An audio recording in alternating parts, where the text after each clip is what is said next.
So for the first part, we will be discussing these topics. For understanding deployment choices with different models, we will be discussing about the deployment environments, deployment models, and the types of infrastructures.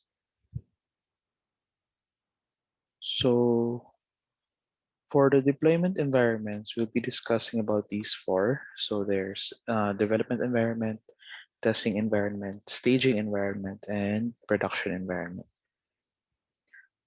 So for development environment, this is the environment where you create your programs. So the development environment is where you do your coding. Usually your development environment bears a little resemblance to the final environment. Development environment is typically just enough for you to manage fundamental aspects of your infrastructure, such as containers or cloud networking. You may use an IDE or integrated development environment or other tool to make deployment easier. So this environment may also include mock resources, provide the form of real resources, but not the content. So for example, you might have a database with a minimal number of test records or an application that mimics the output of a remote service. So each developer typically has their own development environment or access to the development environment if it is shared. So in my experience, the development environment is like your draft paper when you draw your initial design of, for example, a building. So it's probably like a sketchbook. So on our development environment, we usually play with their codes because it is also the environment where we try to create concepts on possible programs that we have. Sometimes clients wants to know first if a certain scenario is possible. So we do trial and error in development environment, and if we are able to create it or not, we simply provide the results to the client or to whoever requested the proof of concept. Next is testing environment. So when you believe your code is finished, you may move on to a second environment that has been set aside for testing the code. So this is the environment where programs are tested. Though when working on small projects, the development and testing environments are often combined. So these testing environments should be structurally similar to the final production environment, even if it's on a much smaller scale. The testing environment often includes automated testing tools such as Jenkins, as well as integration with the version control system. So it should be shared among the entire team and may also include code review tools such as Gerrit. So in my previous projects, we separate development to testing simply because we usually integrate these programs with other systems and are only accessible to testing environment. Why? There are systems that does not have separation in dev and testing. So what happens is they only have one non-production environment, but that environment is connected to testing environment only of our system. So what we do is develop objects in development environment, and then when we're done, we move it to testing for an assembly or integration testing. So other tests we do it in dev like the unit testing or component testing. So if there's a need for integration with other systems, we move it to testing first, then perform the assembly and integration testing. Also in testing environment, it is where we conduct performance testing and operation testing because it has a larger memory and processing speed and capacity compared to development environment where only small data should be processed. Otherwise, issues would arise and could sometimes result to overloading. And then the next environment is staging environment. So this environment is where changes are validated prior deployment. So after the code has been tested, it moves to the staging environment. Staging should be as close as possible to the actual production environment so that the code can undergo final acceptance testing in a realistic environment. Instead of maintaining a smaller scale staging environment, some organizations maintain two matching production environments, one of which hosts the current release of an application. The other is standing by to receive a new release. So in this case, when a new version is deployed, traffic is shifted gradually or suddenly, as in cut over, from the current production environment to the other one. So in the next release, with the next release, the process is done in reverse. So this is of course much more affordable in clouds where an unused virtualized environment can be torn down and rebuilt automatically when needed. So this environment is not really popular when we are maintaining large scale environment because it is number one, costly, number two, maintenance, and third is redundant. So, but the plus side for this is we could have minimal to no issues once it is deployed in production. So since staging environment is closest to production, we make sure that the changes to be released does not affect the currently running programs in the production. So it's like additional protection once the programs are deployed. Some clients thus maintain staging environment because they wanted to isolate the changes for UAT. Once all other tests are done, then they are deployed to staging. So it means it is for UAT and then for CAB. So I'm not sure if you guys are familiar with CAB. CAB means Change Advisory Board, and it's a cluster of people who are tasked with assessing changes to the IT setting. So it can be as modest as an email distribution list or as strict as a chairman-led take-minute raise your hand to speak board. So what happens there is they talk about the changes to be deployed in production, and then the clients provide the final approval to be deployed in the production. So usually it's a once a week occurrence because there are changes weekly, unless we do not have any changes for that week. But for those changes that are tagged as emergency, there's no need for CAB. So I will not deep dive to discuss this, but that's how it is in the industry that I am in. And then for the final environment, we have here the production environment.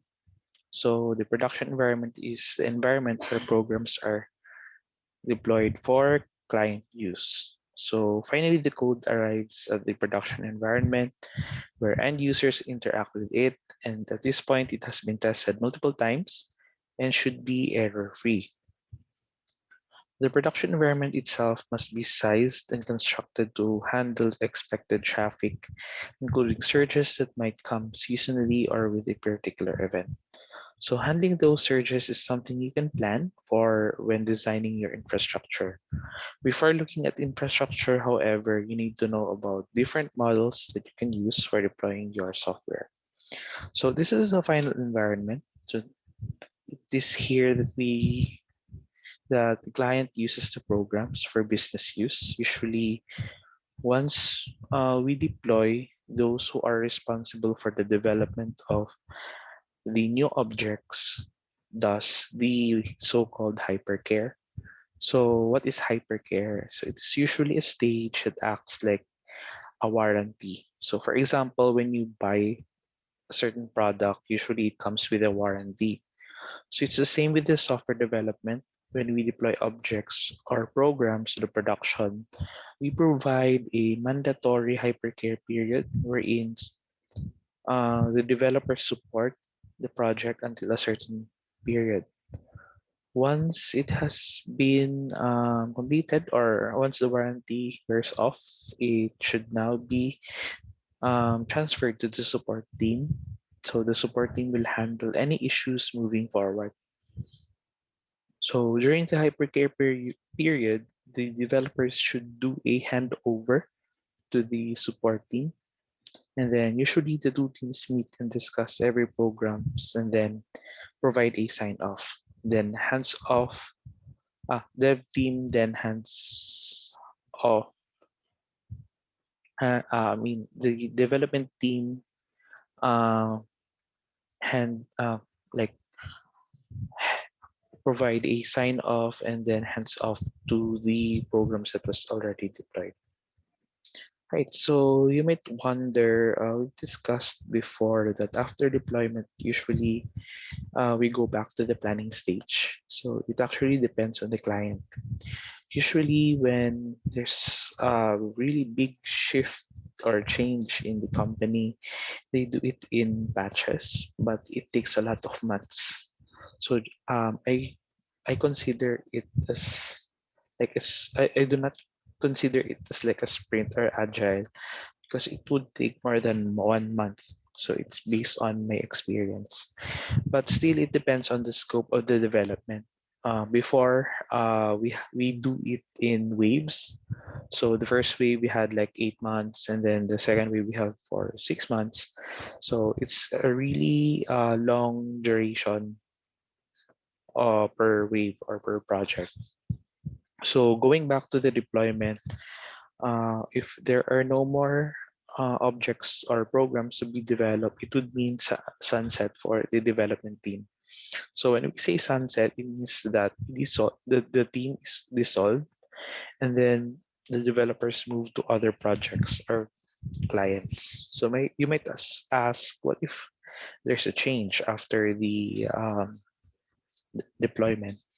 So it's normal that changes will also arise, but these changes will now be tagged as enhancements. So these are now done by support team, and of course, separate charging will be provided for the support roles since they are already allocated for like the support role, but they will be allocated for the completion of the enhancements until deployment. So you see, it's still a cycle. All right, next slide, we have the deployment models. Right. So the first deployment model that we have is the bare metal. So bare metal is where software is installed directly to the client machine. So the most familiar and most basic way to deploy software is by installing it directly on the target computer or the bare metal. So in addition to this being the simplest method, bare metal deployment has other advantages such as the fact that software can access the operating system and hardware directly. So this is particularly useful for situations in which you need to access to specialized hardware or for high performance computing or HPC applications in which every bit of speed counts. So there's two disadvantages for this type of model. So first one is isolating different workloads from each other. So in a bare metal environment, every application and the machine is using the same kernel, operating system, storage, and others. So number two, not very flexible in terms of resources. So a machine with 64 gigabyte of RAM is not going to get larger or smaller unless someone physically takes it apart to add or remove hardware. And then for the next model, we have virtual machines. So one way to solve the flexibility and isolation problems is through the use of virtual machines or VMs. So a virtual machine is like a computer within your computer, and it has its own computing power, network interfaces, and storage. A hypervisor is a software that creates and manages VMs. So as you can see in this slide, there's a hypervisor which holds all of the three different VMs. So hypervisors are available as open source and also from commercial vendors such as Oracle, Microsoft, and others. So hypervisors are generally classified as either type 1, which run directly on physical hardware, or the bare metal, and type 2, which usually is an application under an existing operating system. So the use of VMs overcome a number of restrictions. For example, if you had three workloads you wanted to isolate from each other, you could create three separate virtual machines on one bare metal server. So because they are so much like physical machines, VMs can host a wide range of software, even legacy software. So newer application environments like containers may not be real machine-like enough to host applications that are not written with their limitation in mind. And then the next model is container-based infrastructure. So software here is installed in Dockers, where client machines use applications to access. So moving up the abstraction ladder from VMs, you will find containers. So software to create and manage or orchestrate containers is available from Docker, AWS, Microsoft, and others still. So containers were designed to provide many of the same benefits as VMs, such as workload isolation and the ability to run multiple workloads on a single machine. But they are architected a bit differently. For one thing, containers are designed to start up quickly, and as such, they do not include as much underlying software infrastructure. So a virtual machine contains an entire guest operating system, but a container shares the operating system of host machine and uses container-specific binaries and libraries. So containers also solve the problem that arises when multiple applications need different versions of same library in order to run. So because each application is in its own container, it is isolated from any conflicting libraries and binaries. So containers are also useful because of the ecosystem of tools around them, and then they're also the foundation of cloud native computing in which applications are generally stateless. So this statelessness makes it possible for any instance of a particular container to handle a request. When you add this to another aspect of cloud computing and emphasize services, serverless computing becomes possible. So that's where the next model comes in, serverless computing. So let's start with this important point. So to say that applications are serverless is great for marketing because it is not technically, but it is not technically true, right? Of course, your application is running on a server. So it is just running on a server that you do not control and do not have to think about, hence the name serverless. Serverless computing takes advantage of a modern trend towards applications that are built around services. That is, the application makes a call to another program or workload to accomplish a particular task to create an environment where applications are made available on an as needed basis. So here's the steps on how it works, right? So the first one, you have to create your application, of course. Then the next one, you create your application as a container. You deploy your application as a container so that it can run easily in any appropriate environment. Third, you deploy that container to a serverless computing provider. So this deployment includes a specification of how long the function should remain inactive before it is spun down. So when necessary, your application calls the function, and then the provider spins up an instance of the container, performs the needed tasks, and returns the result. So what is important to notice here is that if the serverless app is not needed, it is not running and you're not getting charged for it. So on the other hand, if you're typically calling it multiple times, the provider might spin up multiple instances to handle the traffic. So if you do not have to worry about any of that because the capacity goes up and down with need. So it is generally referred to as elastic rather than scalable.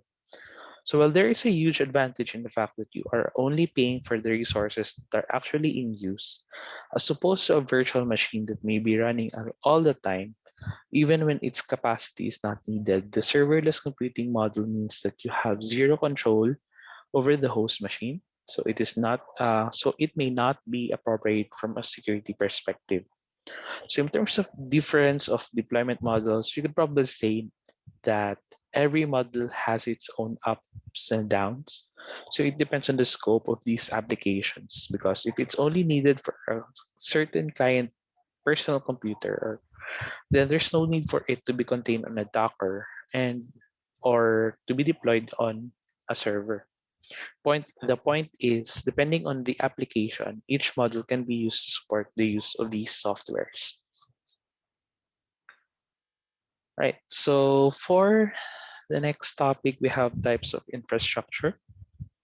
So the first type is on-premise. It involves systems that are within the premises.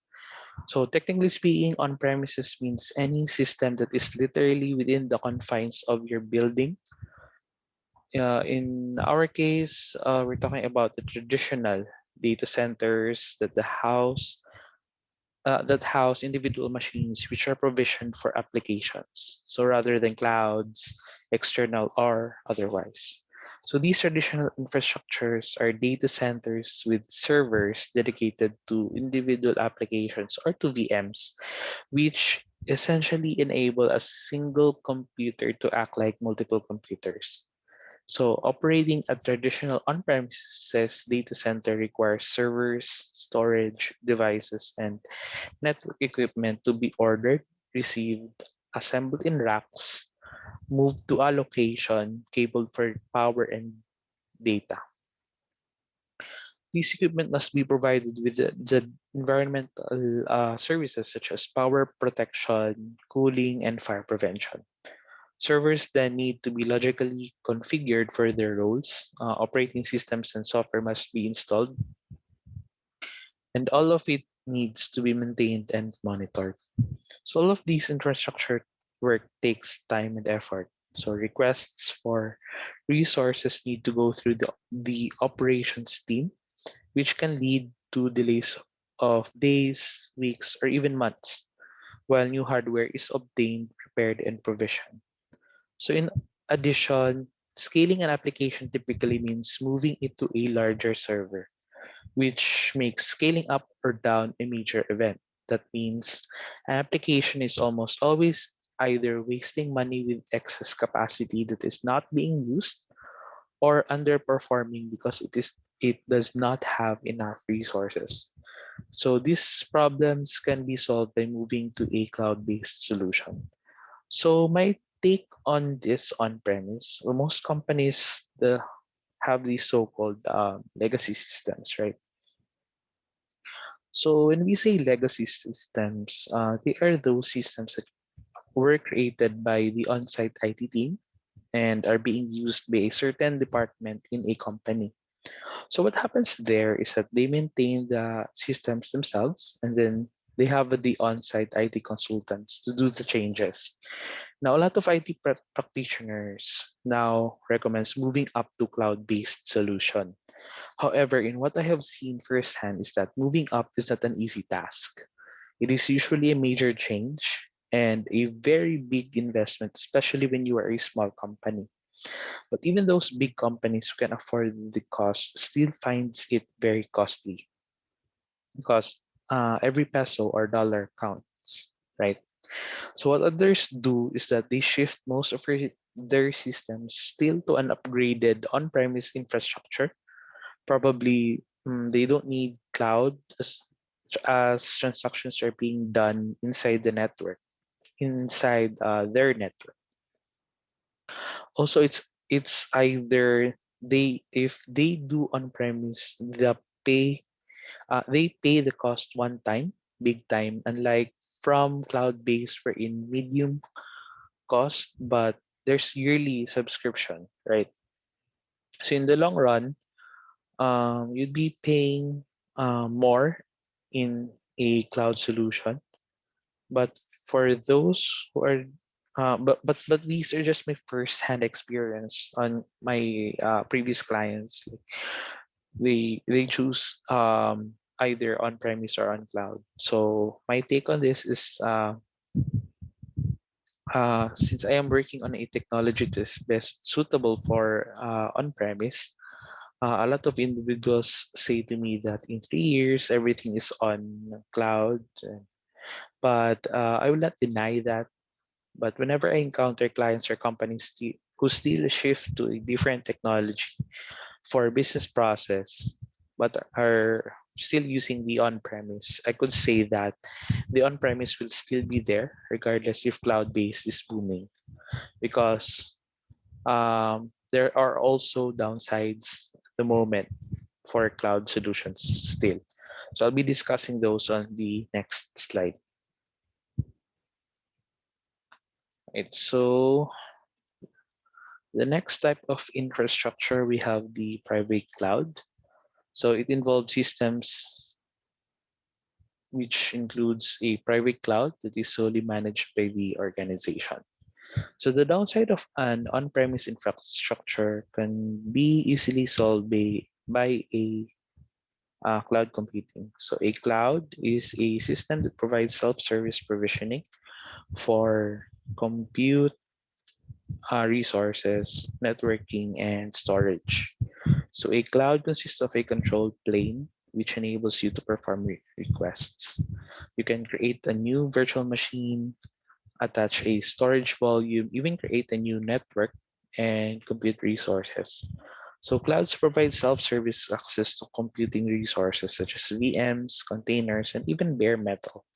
This means that users can log into a dashboard or use the command line to spin up new resources themselves rather than waiting for IT to resolve a ticket.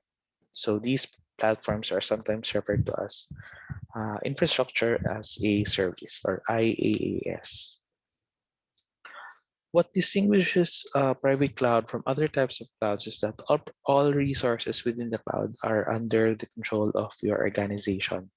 So in most cases, a private cloud will be located in your data center, but that is not technically a requirement to be called private.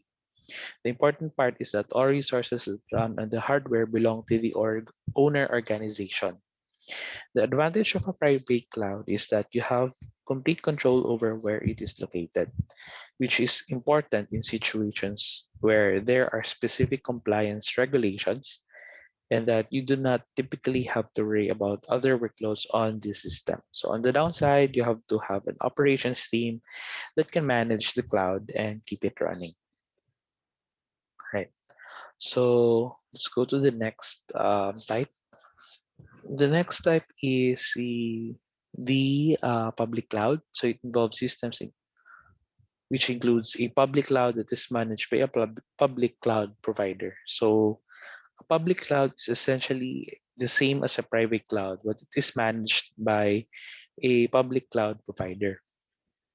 So public clouds can also run systems such as OpenStack, or they can be specific proprietary clouds such as Amazon Web Services or Azure.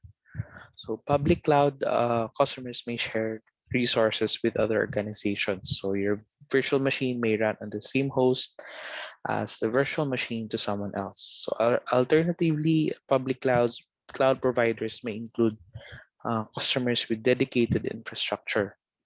Most provide several geographically separate cloud regions in which workloads can be hosted. This lets workloads be placed close to users, supporting geographic redundancy and enabling jurisdictional control over where the data is stored. So there is one disadvantage of public cloud.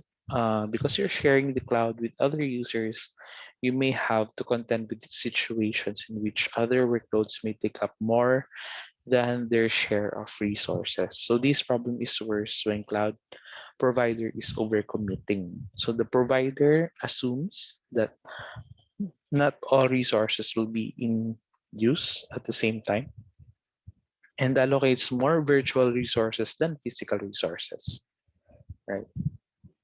And then,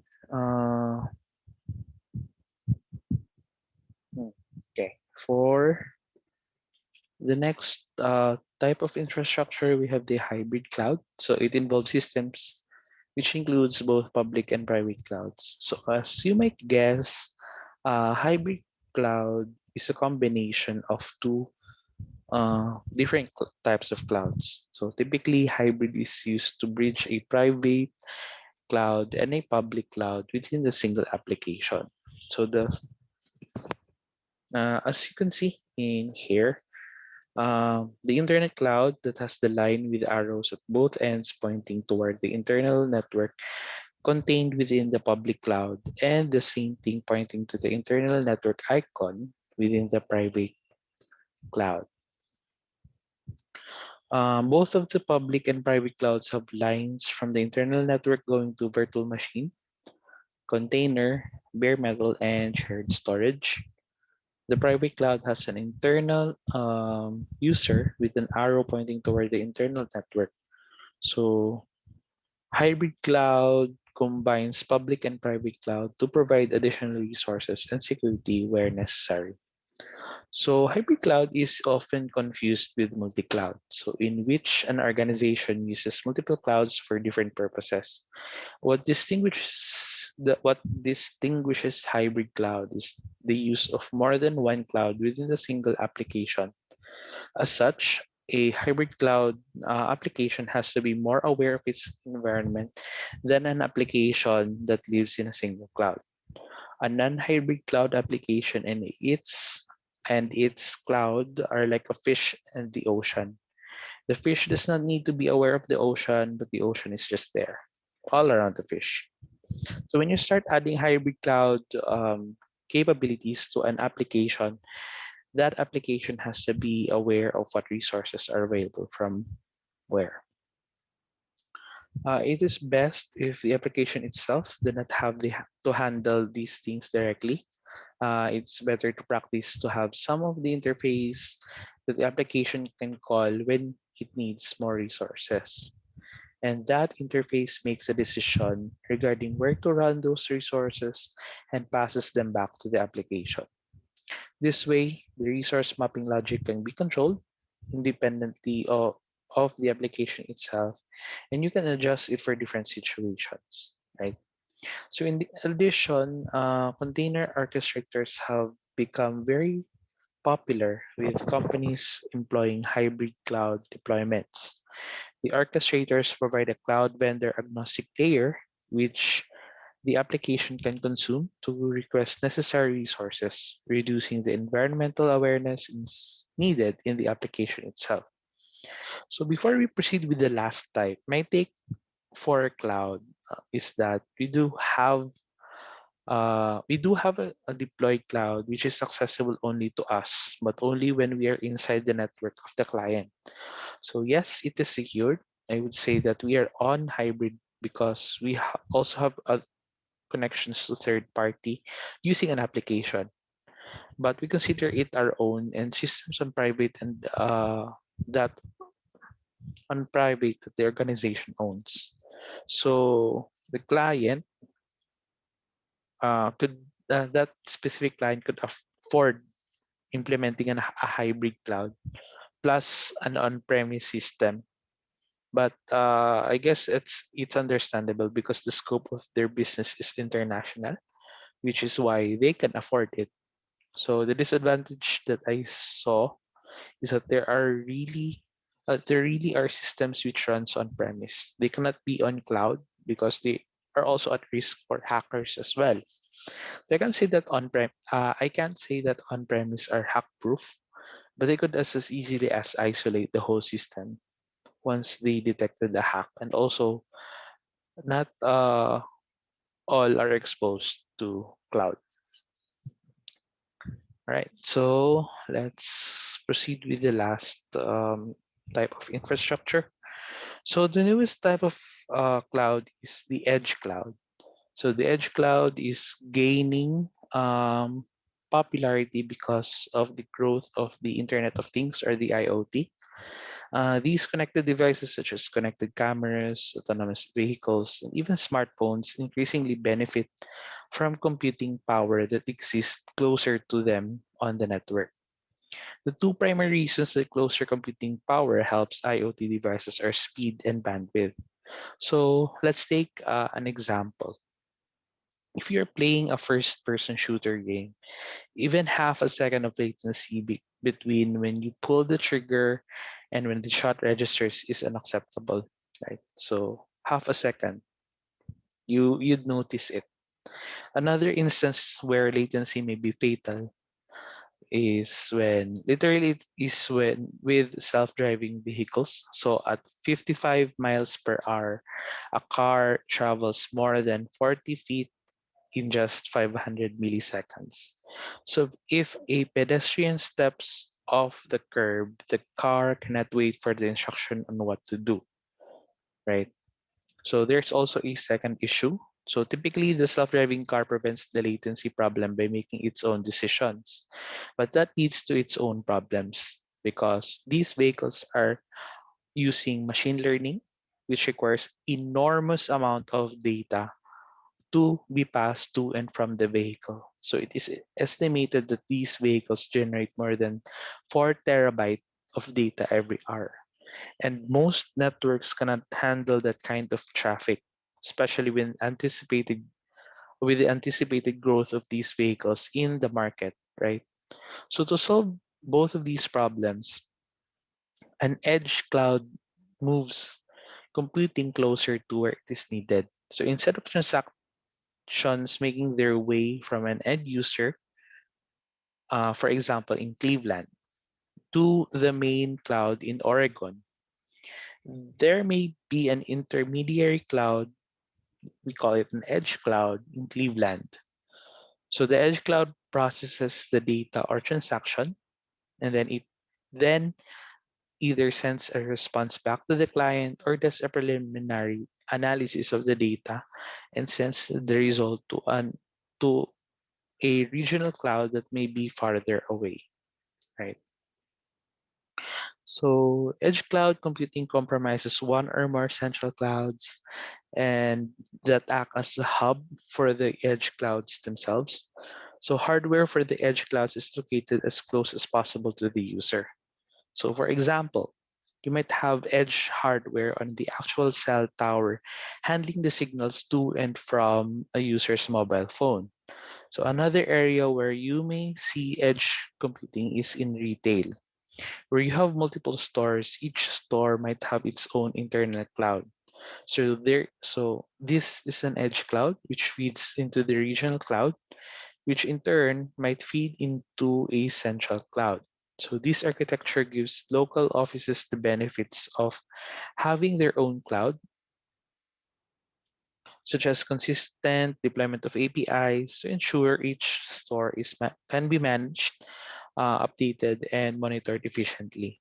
So there is nothing special about edge clouds. They're just typical clouds, right? So what makes them edge is where they are and that they are connected to each other. So there is one more thing about edge clouds, however, because they often run on much smaller hardware than typical clouds, they may be more constrained rather. So in addition, edge cloud hardware must be reliable, efficient in terms of power, and preferably remotely manageable because it may be located in a remote area, such as a cell tower in the middle of a desert, where servicing hardware is difficult. So these edge cloud infrastructure are actually very well suited to a specific set of things, right? Particularly in IoT. Because when we are deploying an IoT, we normally prefer to have a real-time response, right? So for us to achieve that, edge clouds are used so that responses arrive almost immediately, right? Right. So I guess that's all for the first part. So we have already discussed the first topic, and then we'll be proceeding with the next topic on the next video.